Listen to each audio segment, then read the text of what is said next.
1, 2, 3, 4.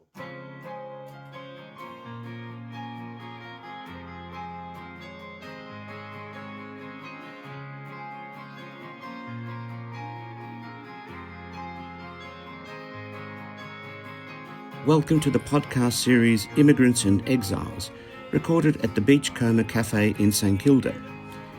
In today's episode, one of two on the subject of music, we hear me, Walter, and Davide Musolino, who are the founding members of an indie rock band called Man City Sirens. As anyone listening to us regularly would know, Moreno and I are the co-producers of the Immigrants and Exiles podcasts. Moreno and I have spoken about his novels, The Fireflies of Autumn and The Immigrants, beautiful books of wistful reflections and solace, but also the second of socially and politically focused anger, revolving around the complex world of the migrant. Now we've decided to move on to investigate also the many and varied lives of the descendants of those migrants. And this is where Davide steps in to bring some order and a cool head to the debate.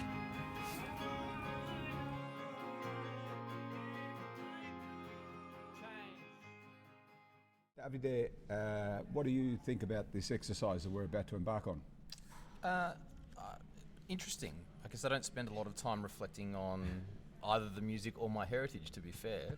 So in preparing for this, it's probably the most thinking that I have done about both of those things, to be fair. So I'm looking forward to seeing where the conversation goes. You have not raised him well, Walter. No, but we actually do remind him of his heritage because he walks exactly like Rosemary's dad. Right. He cuts his hair short and spikily, like him I as remember well. Rosemary's dad, And he tends to have a lot more of the Odorizio approach to being pragmatic in life. Yes. Whereas I'm more the airy-fairy, dreamer, head in the clouds type of person. Harry McCleary, okay.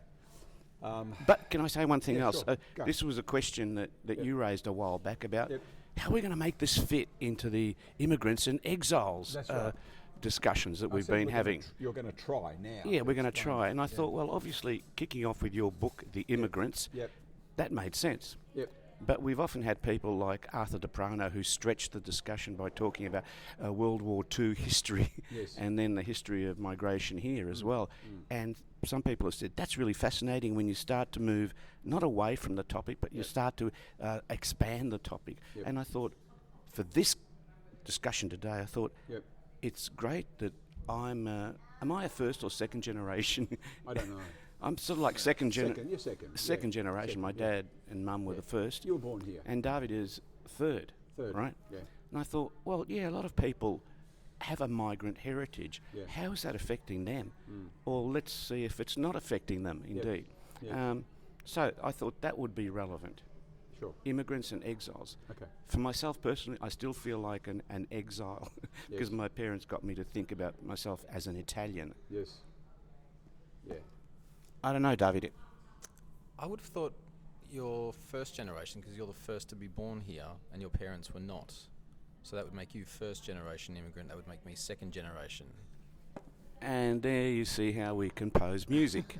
I come up with an idea and then he questions it and starts to, dissect it and say, no, this is the kidney here. That's the nose, actually. Anyway. Yeah, that's probably a very good description of it. So, but I think it's interesting in the sense that where we come from in terms of our immigrant background really informs who we are, and the music is a form of who we are. So I think there is an inherent connection. It'll just be interesting to see how it comes out in this discussion. Yeah, which is what I thought of when I was making notes of myself about why are we doing this? Walter wrote an essay, by the way. Yeah, because I love putting pen to paper since I was little. He's supposed to be a musician, but he writes words. I think the way one might describe Walter is more of an artist and less than a musician. If I think about, is that what you are, Walter? Well, I think in a general sense, if the little thinking I had done in preparation for today was thinking about our roles, and I would say that Walter is the artist, and I'm the builder, as it were, the technician. So he's a musician is his current day art, but I think there is much more art and artist to him. And I'm probably much more the technician of of the idea and bringing it together. So I'd say artist, less so musician. Music just happens to be the current art form. Yep. You know, I think it's like filmmaking. I write the script, and then you direct the movie, and you go, "Nah, we're cutting that part out." No, I don't like. Stop, everybody! Sure. And I go, "Oh no, you changed the dialogue." Yeah. I look. I think again really interesting, just reflecting on all the songs and looking at the lyrics. And this sounds terrible out loud. I probably realised that I couldn't tell you many of the lyrics to many of these songs, and I have played these songs for 10 or 15 years, but I probably couldn't step you through the lyric song by song if you asked me to. I heard a demo of a song that you guys did. Yeah. Where you're singing a refrain. You must have picked it up from the, I don't know, there's a band, an American kind of semi-Hispanic band, and you're singing, you made up the refrain because you didn't know the lyrics. Sure.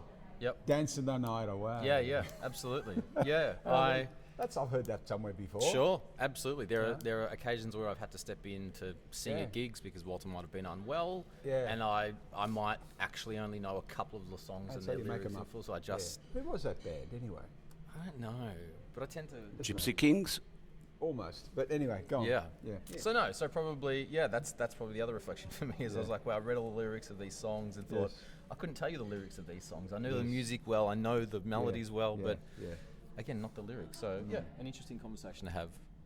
Could I suggest, could we listen to the first couple of minutes of the Life Is song? Let's go. Because it sort of introduces the topic of why do you do art? Why are you doing this, Walter, instead of being a university lecturer or having... Is that what it's about? Is that what it's about? I thought it was about something else, but I'll tell you that later. The first line, when I had to rewrite this song urgently, sure.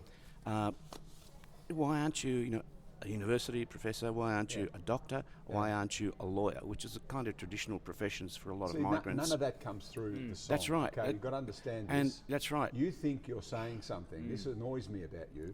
You always think you're saying something in a song, and I listen to it, and I think, no, he's not saying that. I'll tell you what it's about. Okay? I'm a Democrat. I'm an ordinary listener. I know nothing about the background. I'll tell you what the song is about. Okay? And this is the song that won a songwriting award. Okay? Oh, Jesus, it did, yes. Did you know that? That's right, in 2022. Yeah. The Bass and Music That's Festival. right. And we got And you've got a special guitar $5,000 guitar made That's right. from scratch. Beautiful guitar. And beautiful song. And it won a prize. And it's not what you think it's about, Walter. Okay, let's go. Go on.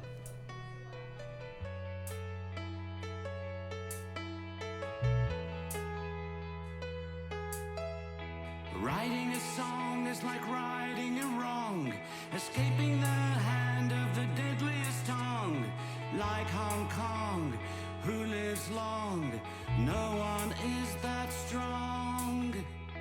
Walking so fast in a city that crawls, the river's so cold it won't let you talk. So run by degrees, but really, it's no fun if you please.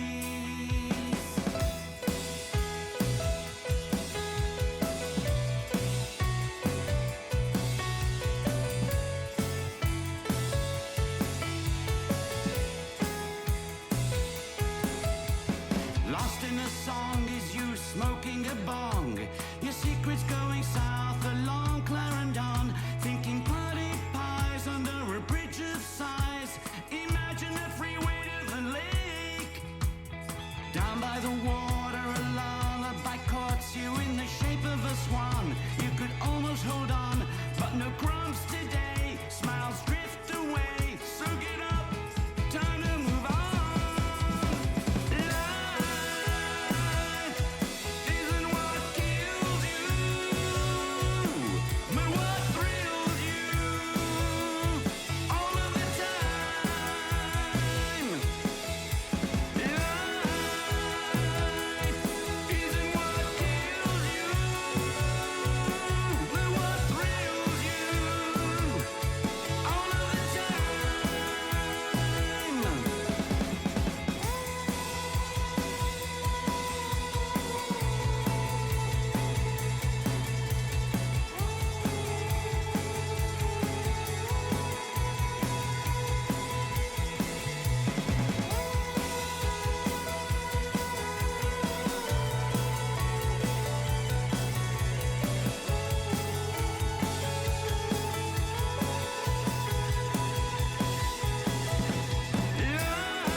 first line. Yep. Writing a song is like righting a wrong. Yep. What kind of wrongs am I talking about? Okay. For me, okay. God. Go on. You're the composer. Okay, you can't tell anybody what the song is about, really. You shouldn't. I mean, when Paul McCartney wrote Eleanor Rigby, and maybe John Lennon added one line to the lyrics, when he wrote that, he didn't give an explanation. He just wrote it, he sang it. Everyone else played backing vocals, or if there was any strings, George Martin had the strings, and people listened to the song. And they heard what they wanted to hear, okay? He didn't go in and say, now look. He didn't come out and dictate what people should be listening to. No, I'm not being Donald Trump. I'm being a You're Democrat. Being Paul McCartney. Okay. I'm being a Democrat because all I'm saying is this was the starting point. Yeah. And all I was trying to say was that in writing a song or writing a poem or writing a novel or painting a painting or doing a sculpture is about giving the world some kind of a structure that it doesn't have. Okay. And finding a meaning in it, Making making it more you're also tolerable. telling a story. Yeah, you're telling a story. And can I tell you, I'm a listener, all right? So I predominate in this, okay? My opinion is worth more than anyone else's, just as a straight listener. Can he say that? I mean, he can. I said it. He just did. I said it. Now, this song, okay, for me, this is an optimistic song. It's about optimism, okay? Yes, it is. And don't even say that, please. Don't interrupt like that and agree with me, because people think you're right. So there are situations that where you have the first line, righting a wrong, okay? A song can fix it. A song can take a wrong and can fix it, all right? And the world can be so mundane. The river's cold, okay, running around, running along, smoking a bong, and we got party pies. Party pies are so mundane, okay? Yes. Life can be so mundane. Yes. And dull and boring. But you have these moments you have these epiphanies, okay? Like you can imagine a freeway to the lake. You can imagine, what is it, a swan? The swan, okay? But the swan gets no crumbs today. But it doesn't matter, because the song is optimistic. Yeah. Get up. I actually think that phrase, so get up. When I first It's heard time it, to move on. No, it's soak it up. Soak it up. Soak it up. It's like the Hail Mary. Yeah. Bless us now. Forgive in us. the snow. There's a phrase in the Hail Mary which sounds very much like in the snow. In the snow. Which is stupid. But this is a very optimistic song, and especially the refrain. Life isn't what kills you, but thrills you. So life is thrilling. All of the time. This song comes back all the time to that, and especially the repetition towards the end is beautiful. So it's a song about optimism in a bland, kind of fairly mundane world. Bad things can happen. The world is boring. The urban scape is the landscape of the urban landscape is great. It's very simple. It's a very simple song with great repetition. It isn't at all what you think it's about, okay, Walter? So that's all. They have a powerful impact. The fact that the lyrics are so simple, and it's recorded, the way you guys recorded this, you can actually understand the words. Yeah. Right? It doesn't always happen in your songs. Sometimes the music just overwhelms the lyrics. That depends on the producer, who sometimes brings up the sound levels of the music, and things get subsumed. But life isn't what kills you, but thrills you all of the time. That's the focus for me. Yes, that's the focus of the song. That is the focus. That's all I got to say as a listener. Yeah. Now go ahead, composer. Tell me what it's really about. Tell me what it's really about. He's holding a mug with hot chocolate, pointing it to my face. No, that's right. I think you've given an accurate description of what the poem is about. The poem. Oh dear, I was going to say, That's in fact, a Freudian slop. that one thing that music has done for me Yeah. is when I used to just write poetry, I'd get depressed. Yes. Because I didn't find answers in the beauty of a poem. Yeah. But the music transports me somewhere else, and the music dictates to me what I'm going to write about. Yeah. So this was just about, physically, it was just about getting out at Southern Cross Station and walking along Spencer Street and then Clarendon Street to go to a singing lesson. Yes. And as I was walking along, I was thinking, it's cold, and the river doesn't care how cold I feel, and the casino is a brutal piece of architecture. And then I just started to feel like I was in Venice walking under the freeway. Yes. It was the Bridge of Sighs or something. Yes. And then I was thinking, I saw a bakery, party pies. Yes. I'm hungry now. Yes. And then I kept walking, and I got to the singing lesson. I finished that, and I thought, if I kept walking, I'd end up at the lake. And I went to the lake, and there was a swan, and I didn't have any... You mean Albert Park Lake? Albert Park Lake, and I didn't have any breadcrumbs. And the swan that at first sort of meandered towards me with a kind of imaginary smile. That's what I looking saw. for crumbs. Yeah, and then as soon as I went, but I haven't got any crumbs got any today. crumbs. Yeah, It you turned put it on a around, fake showed me Italian accent. its bum, and off it went. And I went, okay. Okay. So I better get on and just enjoy all the fantasizing. So that, it is optimistic about And having... life thrills you all the time. Yeah, and life personally Yeah. does thrill me all of the time. And that's the strength of this particular song. Yeah. The fact that it's simple, the idea is simple, the lyrics are clearly spoken, sung, okay? Yep. So the listener can actually understand what you're singing about. And that comes from the experience of, I suppose 20 years, even when I was still lecturing at uni, studying with classically trained teachers. Yes. Either from the conservatorium or privately. But I'm not sure that it's always so intellectual either. I mean, I think both of you have really highlighted that the one thing can mean or be many things to different people. Yep. Right? Yep. And again, I'll probably come back to, as someone who plays this music, I don't think about those lyrics doing that for me, but ironically I would say to you that in playing the music, which is often the part that I really connect to, the music rather than the words, that sense of optimism, pardon me, and simplicity is what I experience when playing it. But I think more than anything, like all artistry, is that really there is the composer or the builder or the creator's experience of it and what they think it means to them, and then there's the experience of the end user, the person listening to it, who may take some of that or take none of that, really. Yeah. Well, I noticed this thing with my novel, The Immigrants. I thought I was writing this and that and the other thing. There were three main subjects that I wanted to cover. And when I start getting feedback from people, and even in the reviews have been excellent. And the things that people write to me about are surprising. Sure. You know, they've read bits that make them cry. Yeah. And they write and tell me about that. And I think, okay. And you can't stop people. No. When you write a song, or you write a book, or you write a poem, write a piece of music, you know, you put it out there, people will consume it, and they'll make what they want of it. Yeah, correct. And you can't tell them they're wrong, Walter.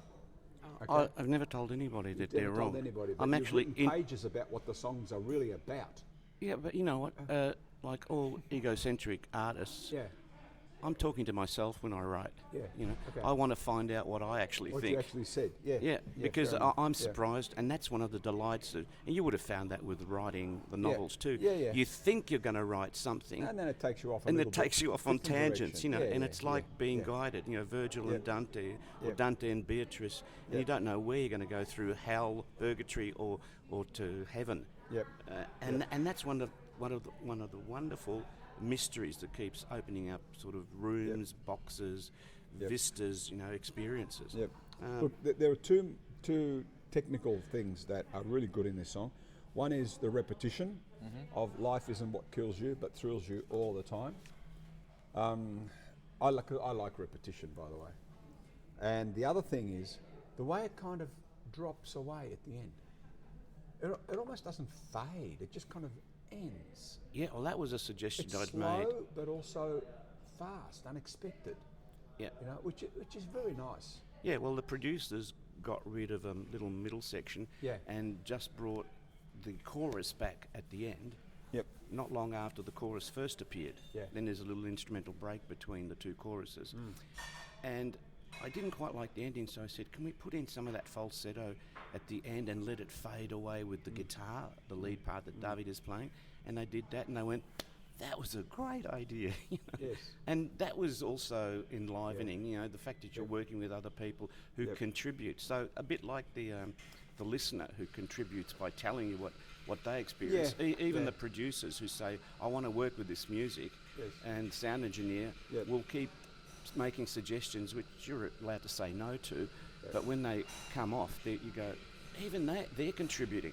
Yeah, look, it's a fantastic song, and it's understandable how it won that prize. The what prize? It's Basin Music the Festival? Basin Music Festival prize, that's right. Fantastic. And more people need to hear this song, okay?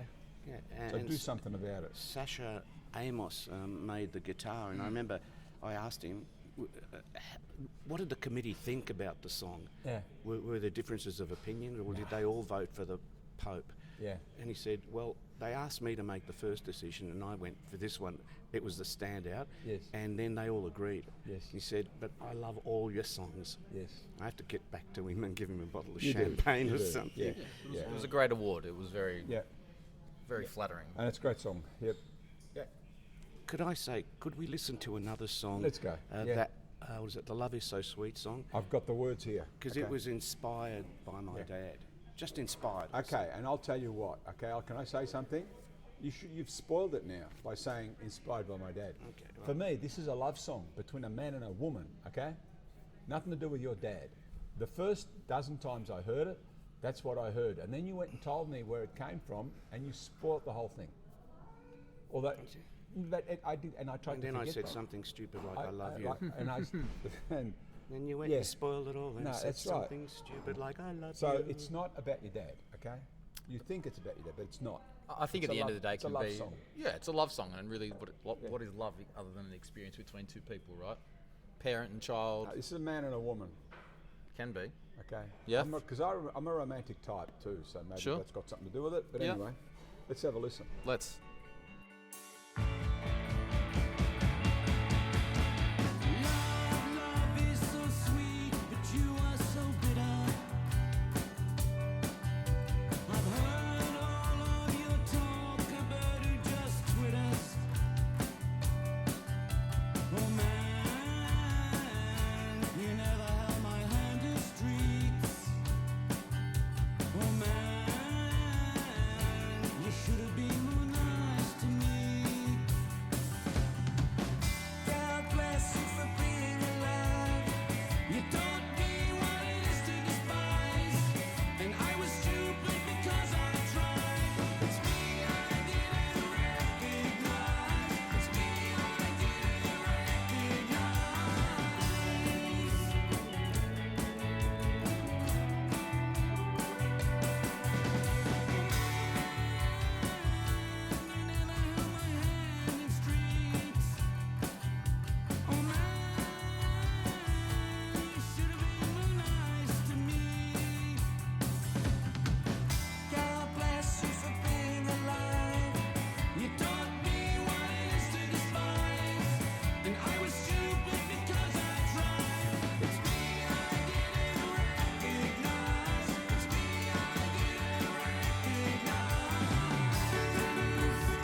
Now, you've listened to Love Is So Sweet, and I've got a few lyrics here, and Moreno, you just said, this bold bit in the middle, that was pulled out. Yes, to make the song punchier for commercial consumption. Yep. But I'd like to read those because they're explicitly 4 lines that relate to my dad and me. Listen, before we do that, I'm Yes. the listener, right? Yes, you are. I listened to this song. And I wish you would.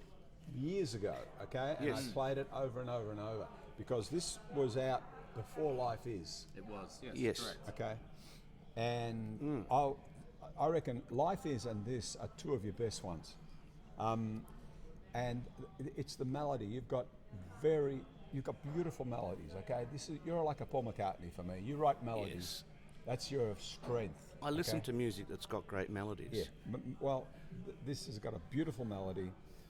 And the music in this one, and this is what really good songs do. I think it's the music that grabs you first and carries you away or carries you along with it, okay? And then, when you're kind of used to that a bit, you might start taking notice of the lyrics, the words in the song. And that's what happened with me. And for me, Love Is So Sweet, but You're So Bitter. I mean, for me, this is a love song, okay? I want listeners now to listen to this song a few times and tell me it's not a love song. Now, don't tell me what it's really about, because I don't want to know, okay? But this is a love song. It's a love song, and this is a relationship which didn't work out, okay? It didn't work out, but nevertheless, the person telling the story, the narrator, loved this woman, has regrets. She should have been more nice to him, okay? And there's the bit about she should have held his hand, okay? But she never did. Nevertheless, there was a relationship. She created some kind of confusion in him, but in the end, even though the relationship didn't work out, he was nevertheless grateful, because he says, God bless you for being alive, that you were part of my life, okay? Yeah. I tried, he tried, Yep. I cried, he says he cried, okay.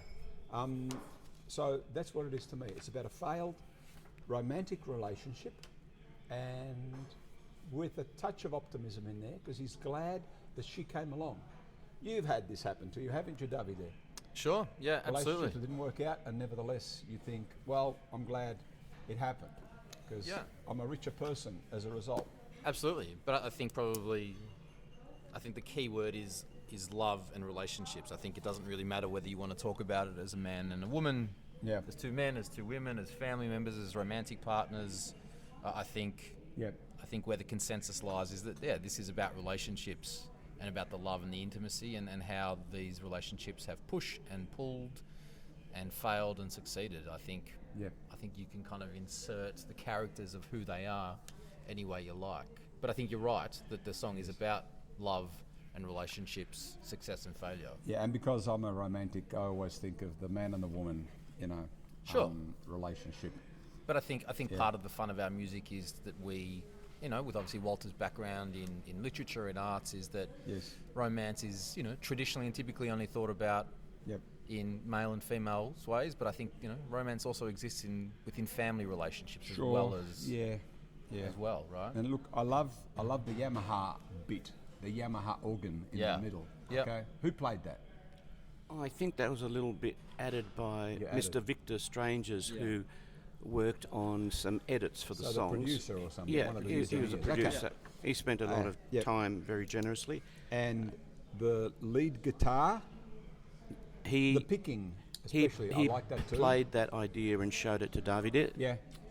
Yeah, and then I was able to kind of replicate it again. As I said a little bit earlier, I'm probably less the artist, more the technician. So, we are lucky to work with really good producers and recorders who give us some really great ideas along the way, which has made a huge difference in this one. Yeah, I like the memorable bits. The Yamaha too, I like that very much. I think also the structure of it, I think it's simple, as is the Life song, but it has a little bit of greater kind of technicality to it, which makes it a little enjoyable in a different way. But it's a lot of fun to listen to and a lot of fun to play. Yeah, no, it's a great song. Yes. Now Walter will tell us what it's really about. No, I was just going to say... Everyone else can tune out now. Yeah, tune out. Come back in a few minutes. Tune out. So jump from that balcony and learn to fly. Forget your dictators. Forget all my white lies. And that was me speaking to my dad when he lived upstairs from us, and he'd stand at his balcony and survey all of Melbourne. And I kept thinking to myself, I wish you could just fly, Dad, you know, let go of your prejudices. Is that what you were thinking? Yes, let your feelings run free or fly you do free. Say jump. Yeah, jump. Yeah, splat. Yeah, there's that Freudian slip again. But you know, and he was a great lover. He venerated Mussolini, who did him a great personal favour. That's true, but you know, he wasn't the fascist that he'd like to believe that he was. You know, and I said, forget all my white lies, because when he was upset with me one time, because I was scared that he would be upset with me one time, he hit me on the hand, and he had this big gold ring, and it broke one of my fingers, one of my knuckles, and he didn't mean to do that, and he was really humiliated. And I thought, mate, all kids tell little white lies about, no, it wasn't me who didn't flush the toilet. Yes. Of course it was you just walked out of the toilet. Yes. No, it wasn't me. Yes. It was the other kid. You know, it's kind of, and then you're looking red in the face, and you know you've been caught out. But when I'll let you keep talking. Go on. No, I was going to say, but again, we come back to the point that, the story that I have in my head that sets me off is going to be different from what others receive. Not only is it different, it is so far away from what anybody is going to think that it's not funny. And, okay? you know what? But it's good. Yes. Rob McCartney wrote a whole book called Lyrics. Okay? And he's got the lyrics, and he tells the backstory of the song. Okay? So that's what this belongs to. Yes. But the song, the backstory, the listeners are not really all that interested. That's they right. are later on. It's like a second stage of appreciating the song. I'd agree with you about being a love story, but it's ambivalent love. Okay. You know, there's sort of love and a bit of hatred in there as well. Yeah, it didn't work out. Yeah. But in the end, I thought, well, I'm still going to love you on my terms, you know. Yeah. It's not about us being allies. He once said to me, you know, your enemies are my enemies and your friends. I said, Dad, what are you talking about? What enemies? I don't have any enemies. Yes. If people don't like me, that's one thing, but enemies, no. But I think the discussion also highlights is that there's what we as the composers of the song think about it and experience it, and I think I said this before, then there's what people take of it. I think my most first reflection of something like this is that, you know, I'm a huge Oasis fan. I've watched lots of documentaries about the band, listened to interviews with Noel Gallagher and Liam Gallagher, and one of the first main interviews that I heard Noel Gallagher talk about, he said that he didn't think very much of the song Wonderwall. Uh-huh. When people said to him, well, that's going to be a great hit, he was like, it's terrible, I don't think anyone's going to like it, it's pretty boring. In his mind, he thought Don't Look Back in Anger was their greatest hit, and of course that song went on to be fantastic. Does he explain what Wonderwall means? I don't know if he does, but, you know, we look at it now, and clearly Wonderwall was their number one hit and has been an absolutely amazing song, but he's still to this day is unconvinced as to the reasons why, and that always was kind of a lesson for me of, like, there's what we think, and then there's how people experience it, right? Sure. Which is always the fun part of this creation. And look, the crucial part is what the readers or the listeners think. They're the ones that are going to consume it, they're going to pay the money, they're going to carry it with them through their lives, and they're going to talk about it positively. They're the ones that are going to get emotional about it and tell their friends, and you know. So the listeners, really, the consumers, are crucial in all this. Yeah. Otherwise, the music doesn't have a life. You know? It doesn't matter how clever you are as the composer, putting the song together. It doesn't matter how deeply you felt it.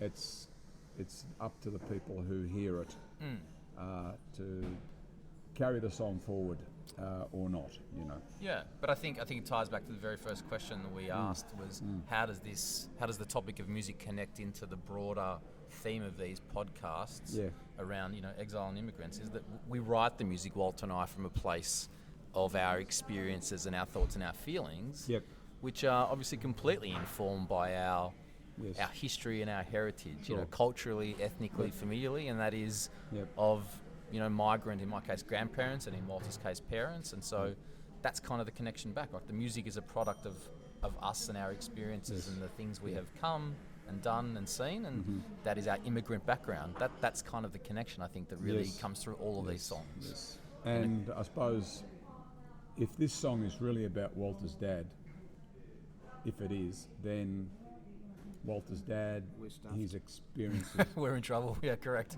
His experiences in Alexandria, where he grew up, but also in Italy, and then in Australia, are very specific kinds of experiences. Yes. Which are those mostly of a migrant. Yeah. And his character is formed and behaves according to the pressures that he felt here. Yes, and, absolutely. You know, the things that he took out on his son. Yeah, and the way he did relationships. I mean, if the listeners haven't worked it out so far, there is a familiar relationship between myself and Walter and his father, clearly. We haven't said that you're his son. We have told not. anyone that you're Walter's son. No, it's usually better for my day-to-day life if I don't share that piece of information. Right. I've raised him as my own.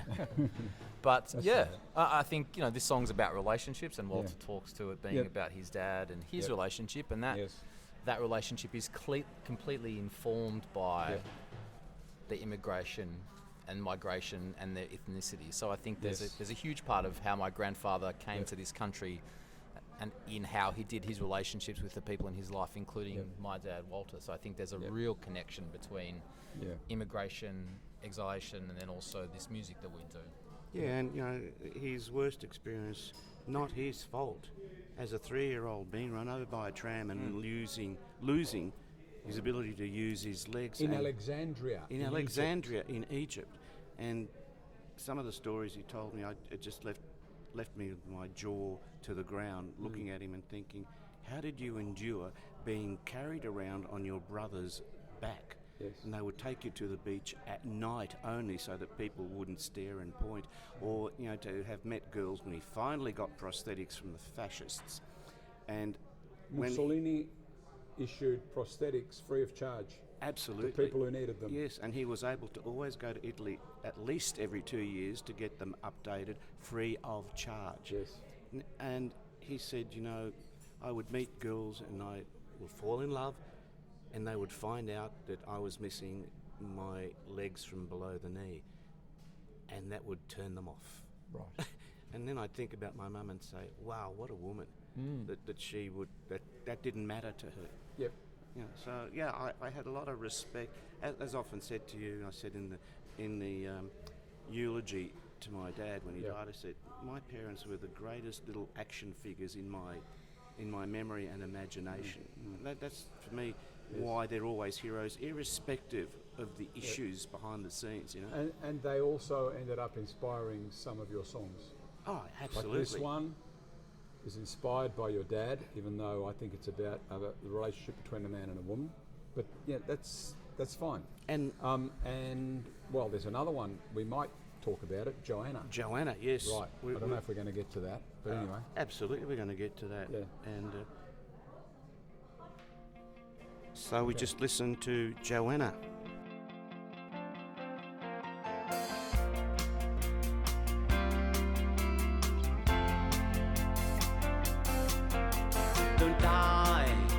Don't die, but arise. The world is watching. Don't strive